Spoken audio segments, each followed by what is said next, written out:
Hello, this is my Lab 5 physics presentation by Anthony Spradling. This is my own lab I came up with where we're going to compare the angular and tangential velocity of the ball to prove the equation velocity tangential equals radius times angular velocity. To do this, we're going to observe and track the position data of a rolling baseball and compare the movement of the center of mass to the movement of a point on the ball's outer radius. The models we're going to use are position versus time graphs and tracker models. The physics principles we're going to use include position, velocity, and period. In the end, we found that the compared angular velocities were similar, but the source of error caused some discrepancies.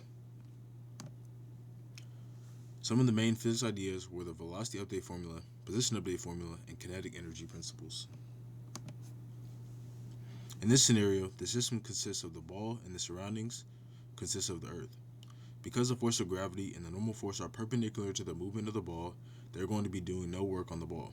The only contributing factor of work is the friction and thermal energy released from the friction, but we're going to assume these are negligible. Here we have the rotational position data from the ball. To obtain this, we picked one point along the circumference of the ball and updated its position over time. If you look at the red dots in this picture, it seems that they almost come to a stop for a small amount of time, but this is consistent with what we know about rotational motion. If we look at the y position, we can see that the motion is oscillating, and from this we can find the period.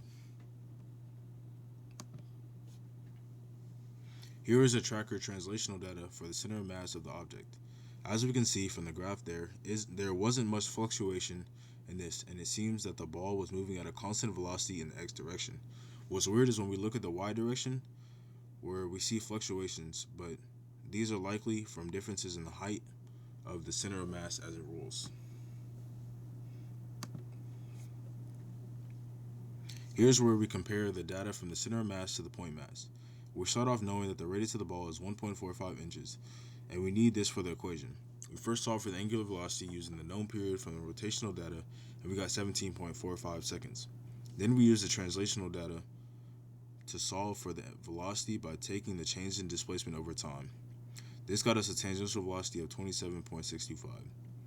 When we use this velocity and plugged it into the radius to solve for an angular velocity, we ended up getting 19.05 radians per second.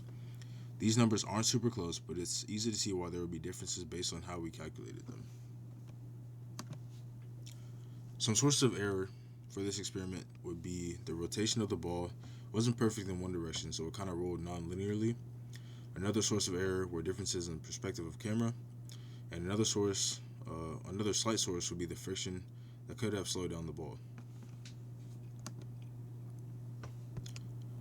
So for this question, I would say that if we had an experiment in a more controlled environment, it would be more accurate. Also, if instead of using the ball, we use a disc that can only roll like over a certain part instead of omnidirectionally, that would make it easier. We could also have better cameras and use more iterations where we could get a more accurate result. If the ball was on an incline, the angular speed would be affected by increasing. In this scenario for the experiment, no work was done on the system, but in this particular situation, gravity will be doing work because it has a component of force going in the direction of the linear motion of the ball. This would contribute to the speed of the ball. This kind of answers the next part of the question because any work done on the system will make the ball change both linear and angular velocity. And that's my project. Thank you.